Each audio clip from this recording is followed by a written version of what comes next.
Bienvenue dans cette nouvelle vidéo où on va voir ensemble comment devenir monteur vidéo freelance. Je fais cette vidéo parce que je suis le créateur, ou plutôt le co-créateur avec Léa de befreelancer.com qui est une plateforme de freelance.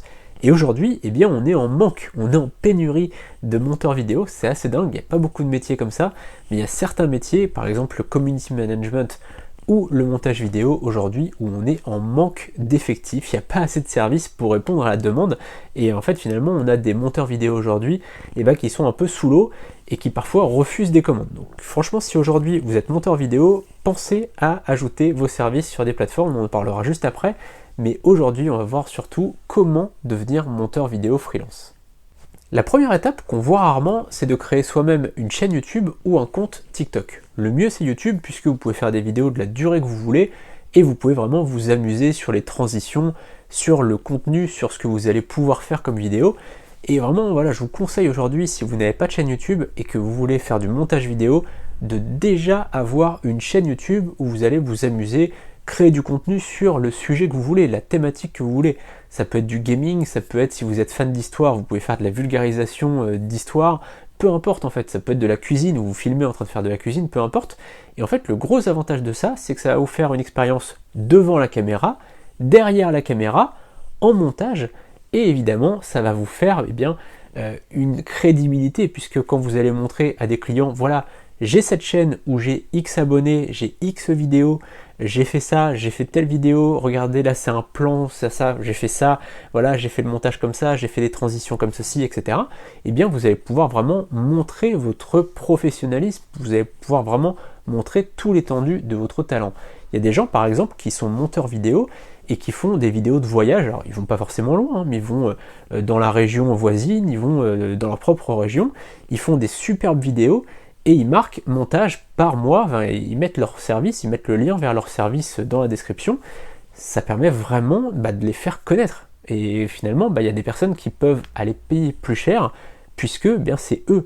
Donc commencez par ça. D'ailleurs, tous les monteurs vidéo que je connaisse et qui vivent de leur activité de monteur, ils ont fait eux-mêmes une chaîne de gaming, une chaîne de vulgarisation d'un sujet ou d'un autre, des vidéos dans leur ville ou en voyage ou des choses. Voilà, donc une chaîne YouTube, ça peut vraiment vous apporter beaucoup en termes évidemment de connaissances, de compétences, mais aussi forcément de notoriété. La deuxième étape, ça va être de se former au montage vidéo, alors de deux façons. Déjà sur un outil spécifique, par exemple Adobe Premiere Pro ou Final Cut, qui sont les outils les plus utilisés aujourd'hui, et puis aussi sur des techniques, sur des bonnes pratiques, sur des façons de monter, sur des transitions, etc. Donc c'est vraiment l'outil et la technique finalement, les bonnes pratiques, les bonnes choses à faire dans le montage. Ça c'est vraiment les deux piliers de la formation finalement quand on veut être monteur vidéo. Après évidemment il y a des vidéos sur YouTube qui vous montreront bien mieux que moi ce qu'il faut faire pour faire du montage vidéo, mais globalement c'est ça, c'est vraiment les outils, l'utilisation de l'outil en tant que tel, et puis les bonnes pratiques, un peu la théorie. Donc ça vraiment, formez-vous là-dessus. Aujourd'hui sur YouTube, il y a beaucoup de contenu gratuit, et puis après si vous voulez aller plus loin, il y a des formations sur Udemy, il y a des formations sur Domestika, il y a des formations sur BeTeacher. Je cite toujours ces trois plateformes, mais globalement c'est vraiment les marketplaces les plus connus aujourd'hui pour vous former. Donc n'hésitez pas à faire des recherches sur ces plateformes pour aller vous former pour pas trop cher, pour 10, 20, 30, 40, 50 euros, vous allez pouvoir trouver des formations de grande qualité. Et enfin la troisième étape, ça va être de proposer vos services sur Fiverr, sur ComeUp, sur Befreelancer. Pourquoi je parle de ces trois plateformes? Puisque ce sont des plateformes généralistes sur lesquelles vous allez avoir un grand trafic. C'est-à-dire qu'il y a beaucoup de gens qui vont sur cette plateforme, qui connaissent ces plateformes, qui ont l'habitude de commander sur ces sites, et du coup ils arrivent comme ça, ils voient les derniers services, ou alors ils se baladent un petit peu, ils vont sur les différentes catégories, et ils tombent sur votre service. Donc ça peut être vraiment des clients qui tombent comme ça assez facilement. Ils sont venus à la base pour regarder s'il y avait une offre pour un logo, ils se sont baladés sur le site et boum, ils achètent un montage vidéo. Ça arrive très souvent sur les plateformes généralistes, vous savez comment ça passe. C'est un peu comme quand vous allez dans une galerie marchande, vous veniez à la base pour vous acheter un t-shirt et vous repartez avec un t-shirt, une paire de baskets, etc. etc. Donc ça c'est un petit peu la même chose sur une place de marché. Les gens viennent pour quelque chose et ils repartent avec 3 ou 4 services. Donc vraiment proposer ces services sur des plateformes généralistes et pas uniquement sur des plateformes de monteurs vidéo. Je sais que beaucoup de gens souvent ont ce côté un peu artiste, ils se disent non mais moi je préfère être sur des plateformes uniquement de montage vidéo, au moins c'est spécialiste, etc.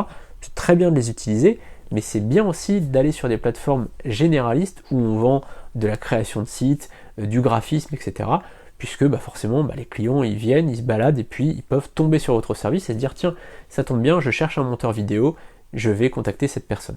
Et l'avantage c'est qu'il y a des gens parfois qui ont l'habitude de commander avec un monteur, le monteur n'est pas disponible, ils vont vous contacter vous et découvrir votre travail. Donc ça peut être vraiment très utile de vendre sur des plateformes et pas uniquement d'être sur LinkedIn et de contacter des entreprises.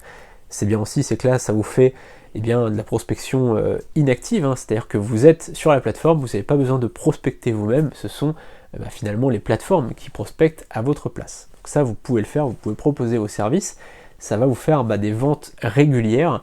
Et comme je vous le disais, sur Befreelancer en tout cas, je pense que c'est la même chose sur d'autres plateformes, il y a beaucoup de demandes pour le montage vidéo actuellement. Ça va peut-être pas durer, peut-être qu'à un moment ça va être un autre service qui sera très demandé. En tout cas, depuis quelques mois, on a des demandes constantes, des gens qui disent voilà, j'ai contacté un tel qui n'est pas disponible, est-ce que vous auriez quelqu'un d'autre à me recommander? Et on n'a pas toujours toutes les demandes par rapport à certaines demandes particulières, parfois des demandes très longues, de vidéos très très longues, parfois les freelances ne le proposent pas. Donc pensez à proposer des services avec des options très longues. Si par exemple, je sais pas, la personne a 2 heures de rush, pensez à ça et mettez des tarifs en conséquence. Petite précision, mais que ce soit sur Fiverr, sur ComeUp ou sur Befreelancer, l'utilisation du site est à peu près la même chose. Vous allez avoir une offre de base et des options supplémentaires. Donc vous pouvez très bien avoir une offre de base pour un certain nombre de minutes de rush et avoir des options pour des minutes supplémentaires. Ça, je vous conseille de le faire, de partir avec quelques minutes, seulement 5-10 minutes de rush, et puis d'augmenter comme ça avec les options, de proposer 5 minutes supplémentaires, 10 minutes supplémentaires, 15 minutes supplémentaires, 25 minutes, etc. Faites comme vous voulez, inspirez-vous des vendeurs qui réussissent sur d'autres plateformes, regardez un petit peu ce qu'ils font, et adaptez en conséquence. Regardez, dites-vous, tiens, moi je proposerais bien ça a l'air d'être une bonne idée, ça se vend bien, regardez un petit peu ce qui se fait autour de vous et proposez votre service personnalisé, et le plus précis possible, plus ce sera précis, mieux ce sera pour les clients. N'hésitez pas d'ailleurs à dire sur quel logiciel vous travaillez, ça c'est important aussi, les gens aiment savoir sur quel logiciel vous travaillez, ça leur permet vraiment de savoir que vous êtes un monteur professionnel.